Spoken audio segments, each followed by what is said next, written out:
Hey, it's our wedding anniversary, and I have a lot of dishes ready for us today.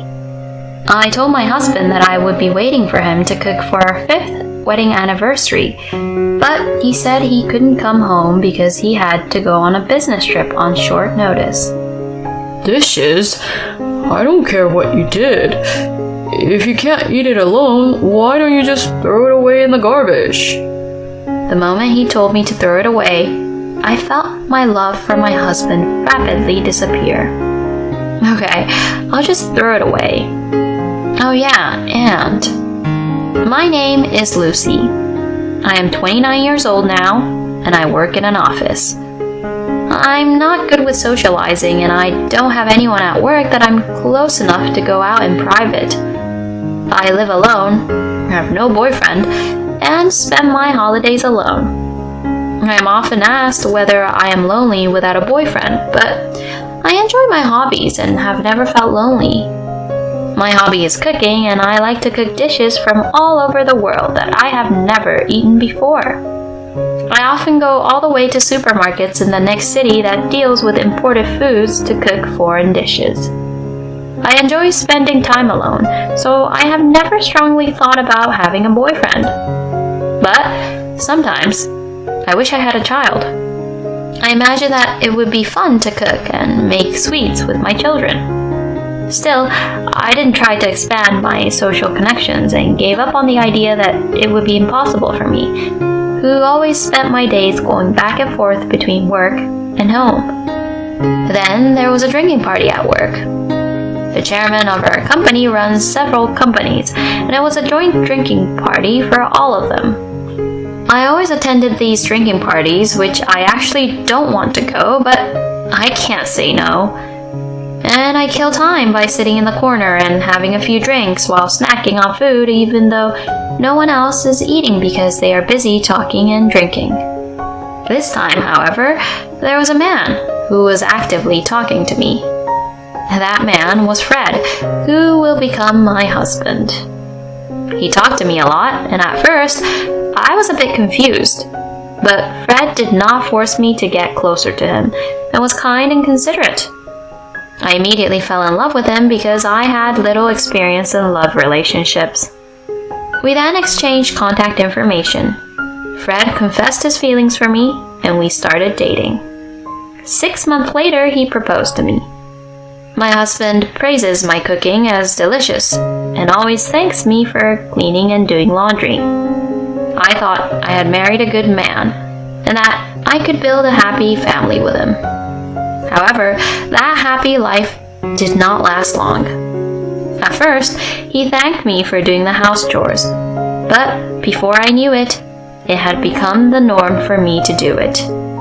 I come home earlier than my husband, but I also work, so it is a heavy burden for me to do all the housework.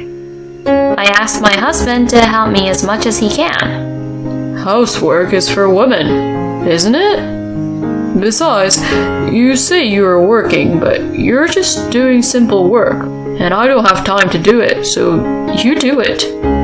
He told me that my office work is simple, and not only did he not want to improve, but he looked down on me.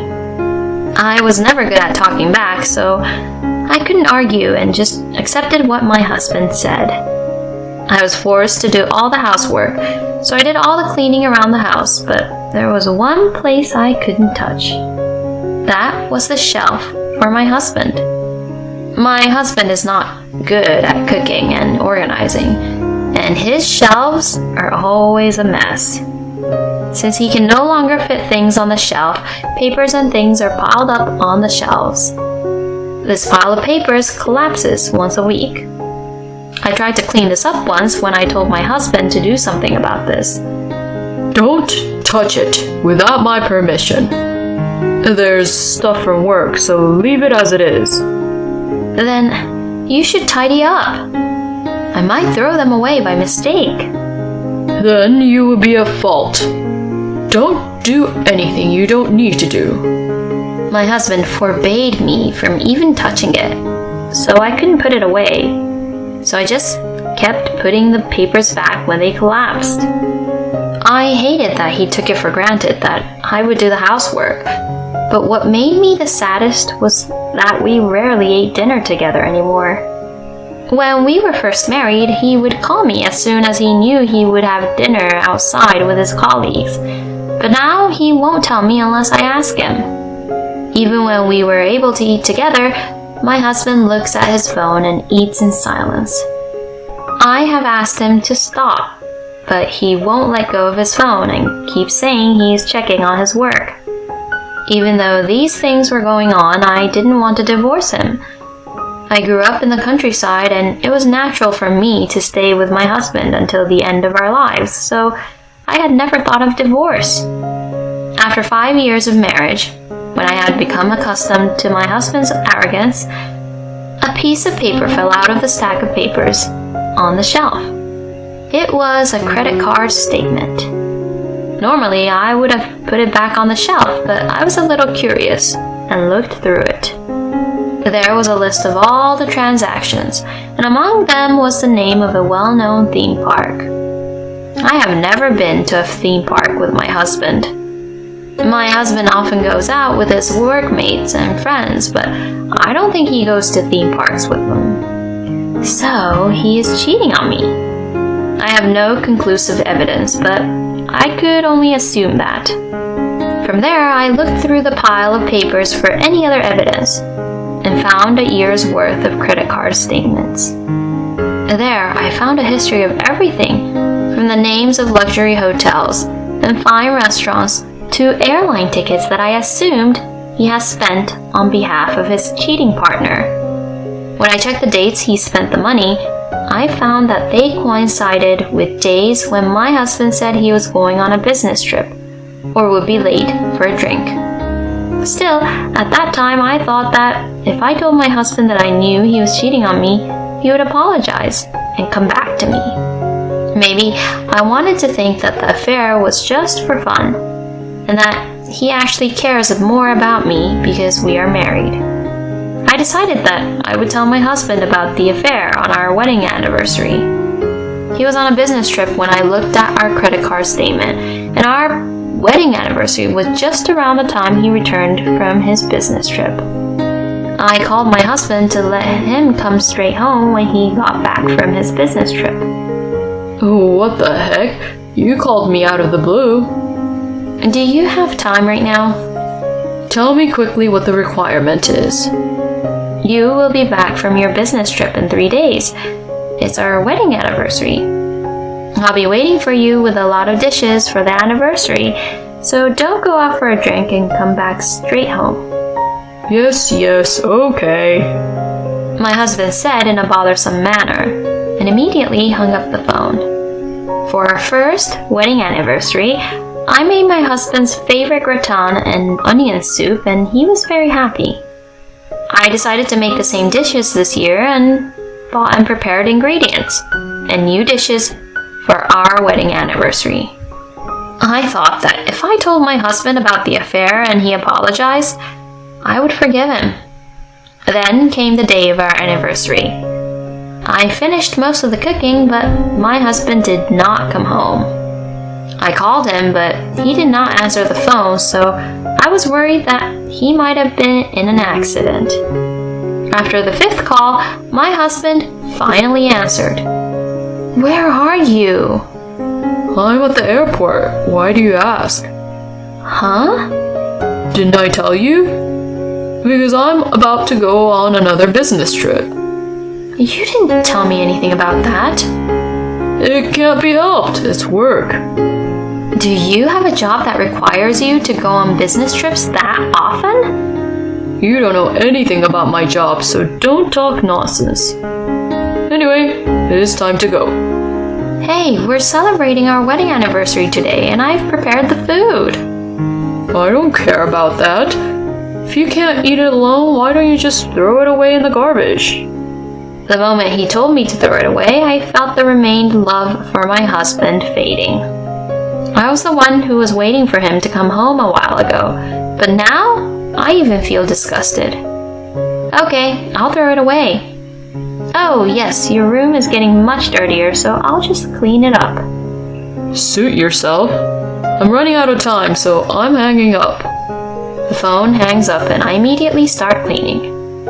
I put the papers piled on top of the shelf of my husband that I was told not to touch into garbage bags, and I'm going to put them in the bulky trash tomorrow.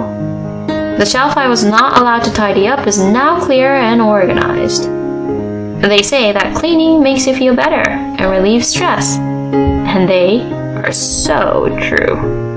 The resentment that had been building up for a few years was lifted. Now that I was refreshed, I decided to serve the food I had prepared and have dinner. Usually when my husband did not come home, or when he was home, it was a lonely dinner with no conversation. But today, I was able to enjoy my meal. I savored each dish with the wine that went with it, just as I did when I lived alone. I made enough for 2 people, so what I couldn't finish, I will eat tomorrow. It was exciting and fun to think about what kind of meal I will cook next time. I went to bed early that day because I had a lot of things to do tomorrow. 3 days later, I received a call from my husband. He was coming back from a business trip and asked me to pick him up. Normally, I would be too lazy to pick him up, but on this particular day, I was happy to do so. When I arrived at the airport, my husband was curt and unappreciative as usual. Welcome back. You always travel by train, so why did you fly this time?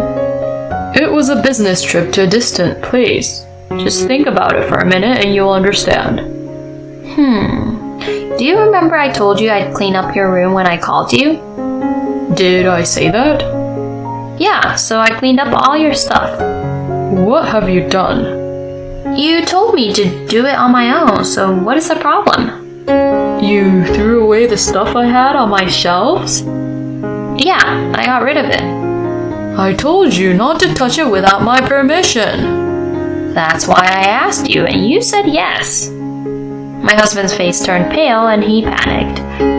After thinking about it for a while, he gave up, nodded his head, and let out a loud sigh. This is why I hate stupid women. I told you not to touch that all that time, but you... If there's a loss because of this, it's your fault. You have to do something about it. What loss are you talking about? There were all kinds of company documents and stuff. Maybe some things would be troublesome if it's gone. You had company documents that shouldn't get lost? Shut up. I told you not to interfere with my work. I'm not in charge of a job that anyone like you can do. I'm in charge of a job with responsibility. It's a normal thing for a man to do some work at home. I was driving along, grinning inside as I listened to my husband. After about 20 minutes of driving, my husband finally noticed. Hey, this isn't the direction of home. Where are you going? I have someone I'm supposed to meet and I'm almost there. It was already near my husband's office when he realized the destination was not home.